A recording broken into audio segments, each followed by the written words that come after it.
My grandson Mike was walking with his head down, shuffling his feet. It was just past 9 a.m., a time when he should have already been in school. I wondered why he was here. Concerned, I called out to him and invited him into the house. As soon as Mike came in, he took off his backpack and sat down on the sofa. "I'll put your backpack here for you." When I picked it up from the floor to move it to the sofa, it was so heavy that it seemed like it could make a loud thud. It was clearly too heavy for just textbooks and notebooks. "This backpack is awfully heavy." As I muttered in surprise, he suddenly burst into tears. It was as if some tension inside him had snapped, and his tears wouldn't stop for a while. It's all my fault." "What?" Sniffling, he slowly began to speak. She said kids who aren't smart have to do this or else. Crying, Mike opened his backpack. When I saw what was inside, I trembled with anger. Why would anyone make him do something like this? Shaking with rage, I picked up my smartphone. I wasn't sure what kind of expression I had, but Mike looked at me with slightly fearful eyes. Maybe I had a scary face at that moment. "I'm just going to make a quick call." I tried my hardest to put on a smile and left the living room. "My name is Kathy. I live in an apartment a little way from the city center. My only son, Tony, now lives with his son, my grandson, Mike. Tony's wife passed away in an accident about 3 years ago, around the time Mike started elementary school. After the funeral, it seemed like it would be difficult for Tony to recover. However, he said that, while watching Mike sleep peacefully, he made a firm decision. "I'm going to take care of Mike. I'll raise him well, taking care of him for my wife's sake too." From that moment on, he threw himself into being a single father. He managed everything, from attending school events and being a school committee member, to making Mike's breakfast and dinner, as well as doing the laundry. I thought he might give up after a few months, but I remember how, over the phone, he laughed and said, "It's harder than I thought," with a cheerful tone. I realized he must have found it rewarding. Tony worked for a large company, but at the time, he didn't have too much work. However, as his workload increased, he struggled to balance both his job and housework. One time, Mike got a fever at school, and Tony wasn't able to pick him up. This was the first time Tony had ever called me for help. I think he realized he was reaching his limit. After that, he gradually began asking me to help with raising Mike. Fortunately, my apartment is less than 5 minutes away from Tony and Mike's place. On days when Tony knew he would be late due to work, he would let me know in advance, and I would take care of Mike. Mike comes over excitedly after school. At first, he was shy and reserved, but as he got more comfortable, he became quite the chatterbox. "Grandma, listen. Today, I did jump rope." Lately, he's also been talking a lot about a new friend he made, a boy named Kevin. And then, this happened, and oh, also. Mike's stories go on and on. He joyfully talks about the everyday happenings at school. I find myself thinking, Tony was like this when he was little too, wasn't he? Like father, like son. I muse, feeling nostalgic as I listen to Mike's stories. As Tony's work grew busier, the days when I looked after my grandson increased around the time he entered 3rd grade. I appreciated his hard work, but I didn't want him to push himself too hard. Even on his rare days off, instead of relaxing, he always said he had plans. I made a promise to Mike. We're going to the zoo on this day. Another time, he said he had plans to hang out with a colleague from work, and he left Mike with me. Could it be that he's seeing someone? I tried not to pry, but a mother's intuition is hard to ignore. No, don't dig into it unnecessarily. I told myself that and instead focused on listening to my grandson's endless chatter. Not long after that, I received a message from Tony saying, "There's someone I'd like you to meet." The next Sunday, Tony, Mike, and a woman named Maria came to my house. Nice to meet you. I've been seeing Tony. As she politely bowed, her sleek, straight hair swayed. Her graceful and refined manner of speaking almost made me sigh in admiration. Oh my. I didn't know Tony had such a lovely girlfriend. We met through a friend.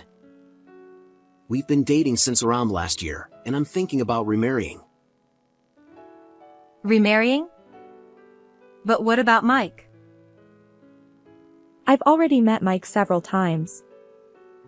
He's so adorable. She bought me ice cream at the zoo. It seemed that Mike had already met her and had grown fond of her to some extent. Indeed, she seemed kind and good-natured. If she was someone both Tony and Mike had chosen, I felt there was no need for concern. I see. Well then, we need to celebrate, don't we? That day, I made a feast to celebrate the beginning of a new chapter for our family. After that, Tony, Maria, and Mike started living together as a family of 3. Now, a few months later, I rarely have the chance to look after Mike, and I feel a bit lonely because of it. One day, I received a message from Tony saying that he would be moving to the city for a job assignment. He mentioned something about being involved in launching a new project, though I didn't quite understand the details. Despite just having started his new life as a newlywed, he already seemed busy. As he had said, a little while later, Tony left for his job assignment. He sent me a short message, "I'm off. Please take care of Maria and Mike." Of course, I was prepared to support them. Becoming a mother so suddenly must be a lot of pressure for Maria. Maria, if you ever need help, don't hesitate to ask me. When I offered her those words, she gave me a gentle smile. Thank you so much. Soon after Tony left for his assignment, Maria occasionally asked me to look after Mike.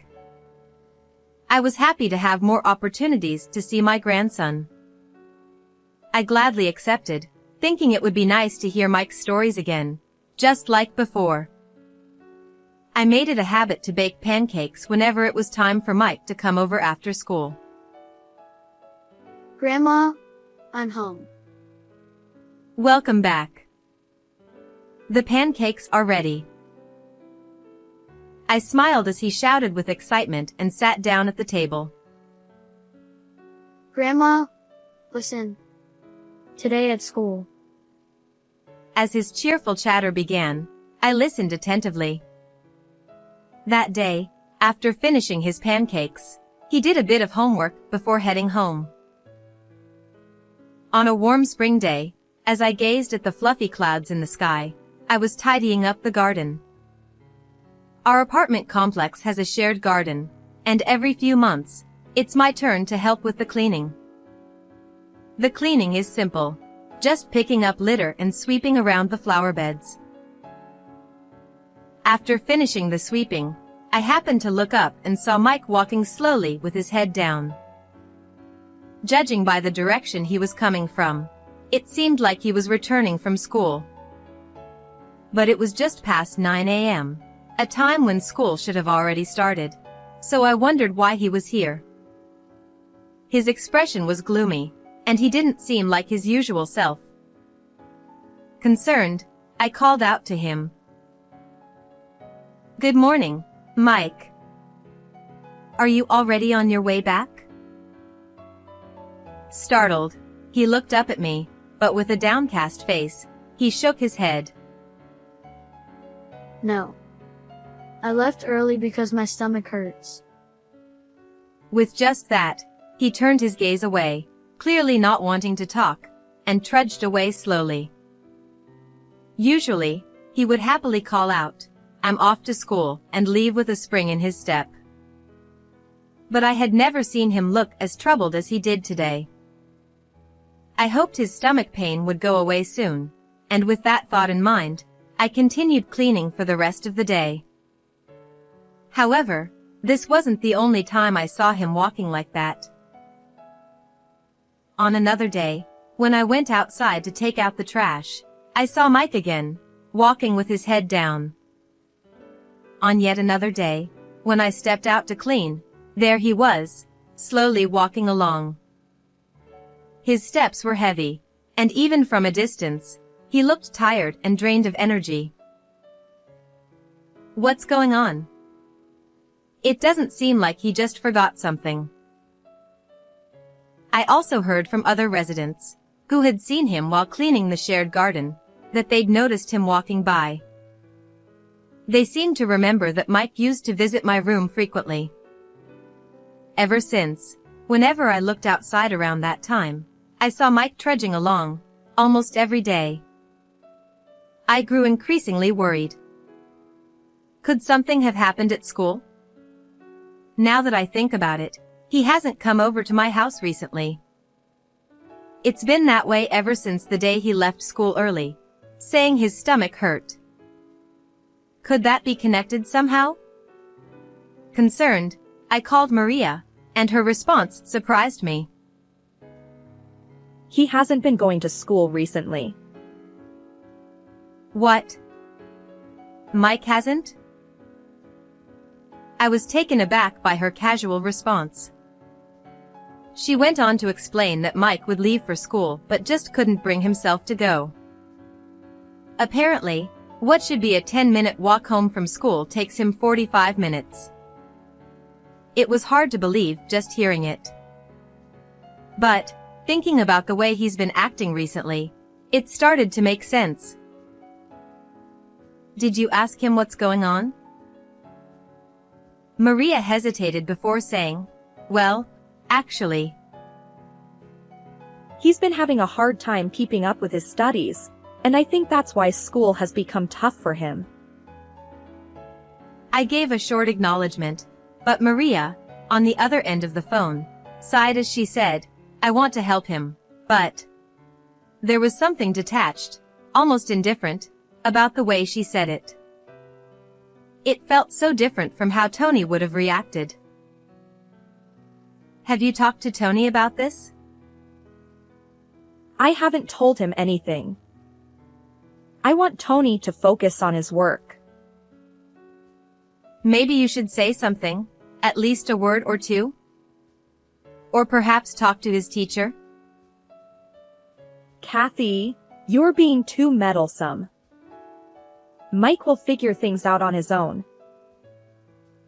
Her lack of concern for Mike didn't sit well with me, so I decided to ask her directly. Aren't you worried about Mike? To my surprise, she responded lightly. It's not something to be that worried about. Everyone has times when they don't feel like going to school. Kids are like that, she added, and then she ended the call. As I stared at the darkened screen of my smartphone, I thought to myself, but Mike used to love school, and he always talked about it so excitedly. He even once boasted about asking his friends for help with things he didn't understand in class. His friend Kevin was good at science, and Mike often told me how much he learned from him. That's why I couldn't fully believe Maria's explanation that Mike was struggling with school. And while she seemed to think Mike would figure it out on his own, there are limits to what a child can handle. I didn't think time would solve this problem. Maybe I should ask Mike directly. I thought to myself as I pictured his slumped figure. It might seem like meddling, but I couldn't just leave him like this. It felt too cruel. The sky was bright and clear, but for some reason, it felt like dark clouds were looming over everything.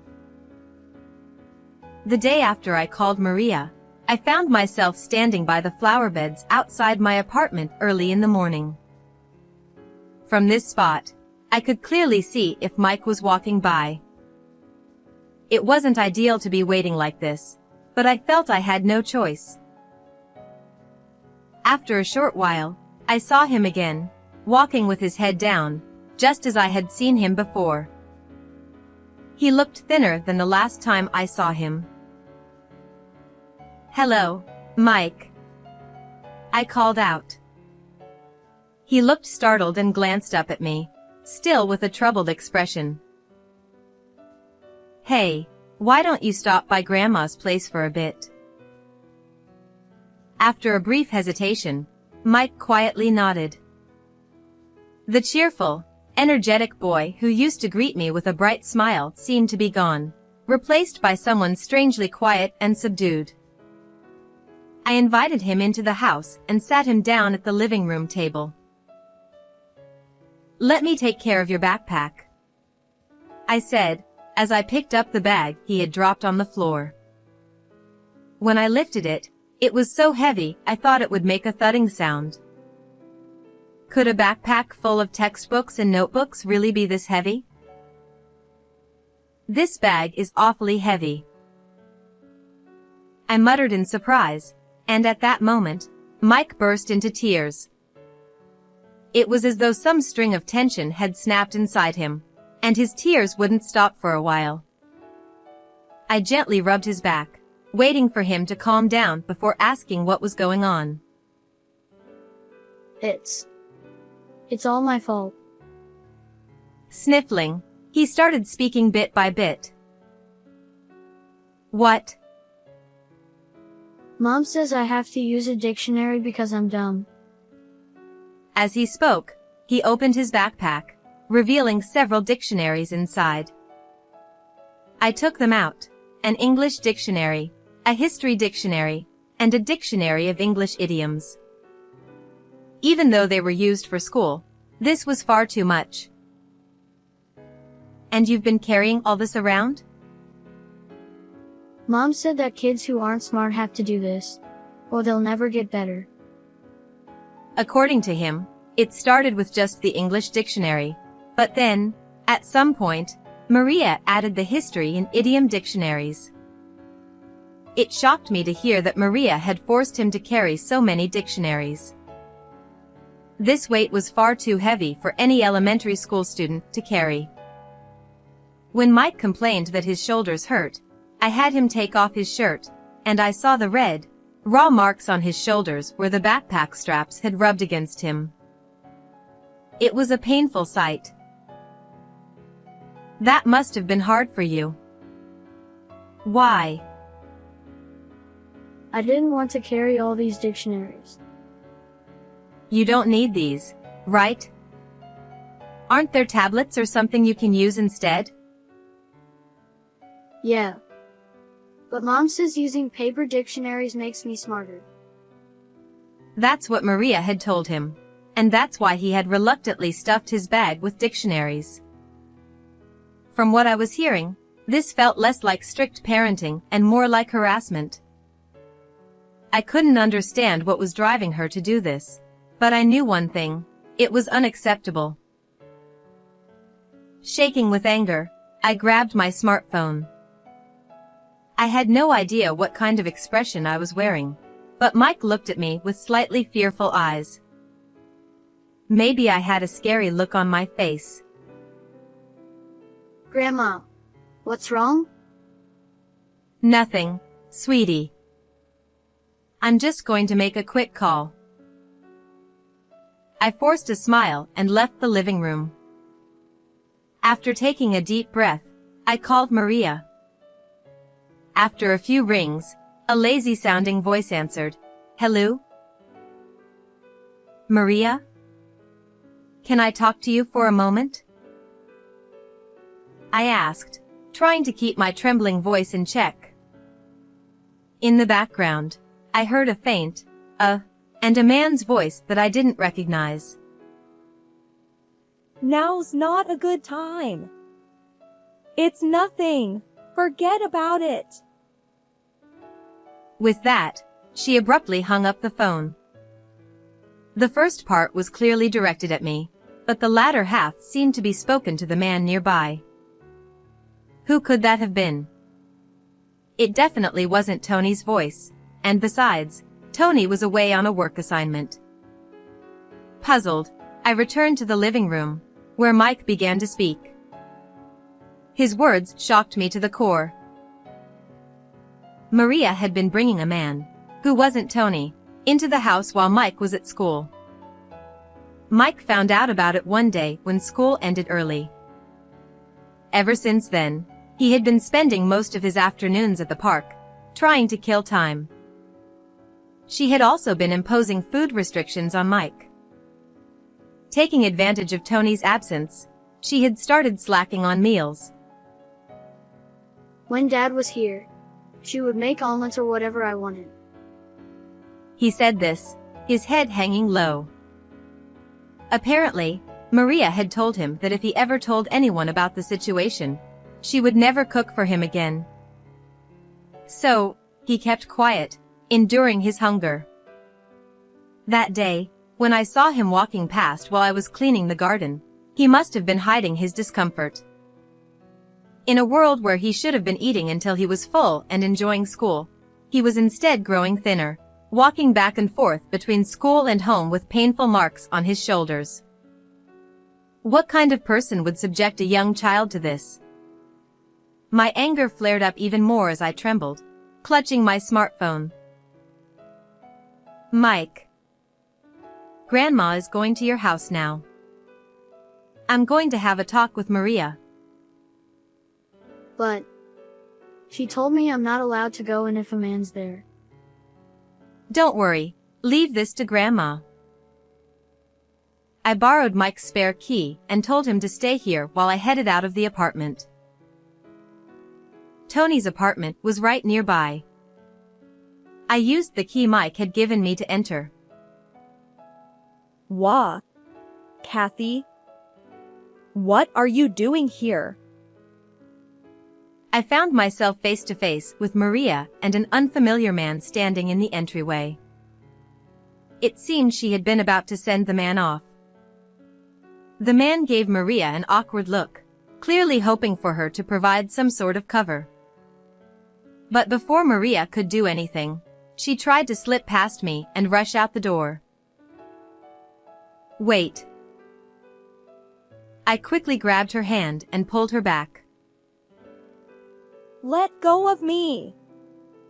This has nothing to do with me. Nothing to do with you? Of course it does. Explain yourself. I motioned for the man to come inside as well, and we all went into the living room. I made the two of them sit down on the floor and asked for an explanation of what had been going on. Sir, we haven't met before. I'm her mother-in-law, I said calmly, introducing myself. The man's eyes widened in surprise. And what exactly is your relationship? I don't know him. Maria answered immediately, leaving the man shocked. Wasn't he her boyfriend? You said this was your place, so why is your mother-in-law here? He asked, bombarding her with questions. It seemed Maria had been pretending to be single and cheating. Now that I looked closer, I noticed Maria wasn't wearing her wedding ring. Whenever she came over with Tony, she always had it on. Kathy, why are you here? If you were going to come, you could have at least made an appointment. Don't change the subject. Mike's been struggling so much because of you. In truth, struggling was putting it lightly. I wanted to yell at her right then and there, but I held myself back from acting childish. I forced myself to remain calm and continued. You told Mike not to come home and to spend his time in the park, didn't you? I did not. You stopped making proper meals for him and were off having an affair, weren't you? I wasn't. No matter what I said, Maria refused to acknowledge any wrongdoing. Eventually, even the man beside her began questioning her, saying, "You told me you didn't have any kids. Was that a lie?" Seemingly fed up, Maria, in a fit of frustration, confessed everything to him. Fine, yes, I'm married. The kid you saw is my stepchild. But my husband's away on a work assignment. The man looked shocked and dismayed, left speechless by the revelation.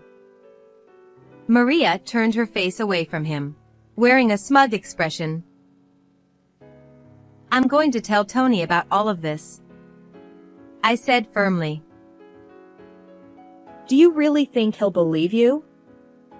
He loves me more than anyone. Her arrogance was astounding, and she laughed mockingly. He won't just believe me because of my words alone, but... Then I pulled out my phone and showed her the screen. I had activated the video mode on the camera app from the moment I introduced myself. Everything from Maria's confession to our earlier conversation was recorded.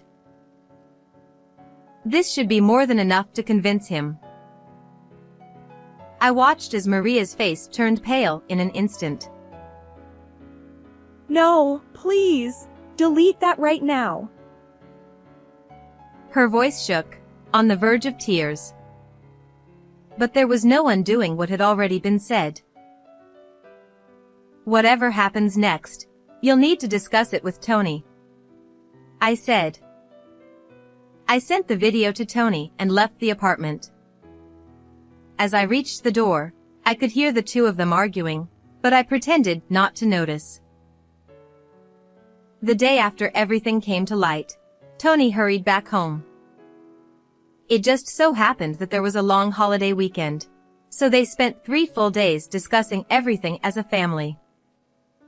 Of course, there were many things the couple needed to talk about privately, so I took care of Mike for one of those days. From what Tony told me, here's how things unfolded. At the beginning of their marriage, Maria genuinely found Mike to be cute. She thought she could make it work with this family. But soon, she noticed that Mike was very talkative. When he came home from school, he would go on and on, never stopping. Even when told to do his homework, he would finish it quickly because he was smart, and then start talking again. At first, she would respond casually, but over time, she grew tired of it. I just can't keep up with his endless chatter. She said this, leaving Tony at a loss for words. She went on. And every time I'm with you, Mike is always around. We can't even have a proper newlywed moment together. So, was that why you were tormenting him? Because you saw him as a burden? Of course. But you said you were okay with the fact that I had a child. I said I was okay, but you should have taught him to read the room better. She went on to accuse Tony of not understanding her feelings, claiming she had been lonely and that he hadn't paid enough attention to her. Finally, she blamed Tony for her affair. It's your fault I cheated. You should be the one reflecting on your actions. What do you mean? Tony was left utterly bewildered and overwhelmed by disbelief. I can't stay with you anymore. What's more, I can't forgive you for bullying Mike. With that, Tony demanded a divorce. Maria refused. I'm not getting a divorce. But Tony was determined. He was shocked by how truly cruel she was deep down. Tony canceled the lease on their apartment and moved in with me, bringing Mike with him. Luckily, I had an extra room, so I let the two of them use it. As for Maria, unable to stay in the apartment, she moved to another place on her own. After that, Tony consulted with a lawyer and successfully finalized the divorce, along with filing for alimony. Later, we discovered that Maria's affair partner was also married. In other words, they had both been pretending to be single while cheating. The married man's wife eventually found out about the affair, and he was served with divorce papers as well. I'm sure that man must have been overwhelmed too.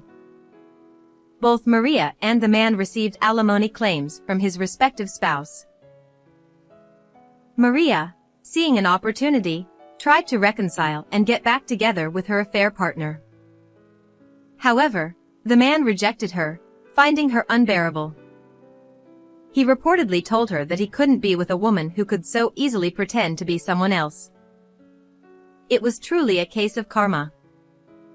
Maria was left alone, now burdened with debts from having to pay alimony to both Tony and the man's wife.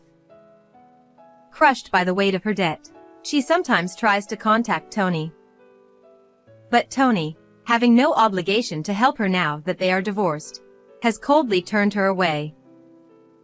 Apparently, Maria now works 2 jobs, both day and night, living like a worn-out rag. After this, I doubt even she will ever consider cheating again. On the other hand, Mike remained downhearted for a while. It seemed that what Maria had done still weighed heavily on his mind. He struggled with sleepless nights and a lack of appetite, affecting his overall well-being. Upon realizing this, Tony took immediate action. He spoke to his company and arranged to cut his assignment short, allowing him to come home early. Fortunately, the project he had been working on was wrapping up, so he was able to return sooner than expected.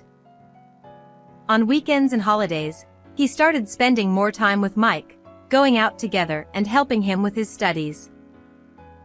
At night, when Mike couldn't sleep, Tony would sometimes sleep next to him. I, too, made sure to be involved in caring for my grandson, keeping a close eye on his recovery. Gradually, Mike's appetite began to return, and he started focusing on his studies again. At one point, he couldn't even bring himself to eat pancakes, but now he devours them with ease.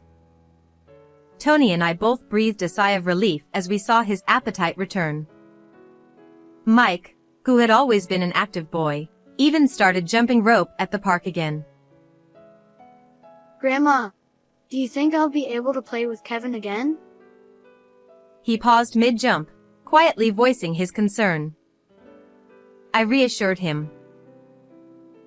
Of course. I'm sure Kevin's waiting for you too. With help from his teacher, Mike was slowly able to start attending school again, beginning with visits to the nurse's office. Little by little, Mike recovered, and within 6 months, he was back to going to school regularly.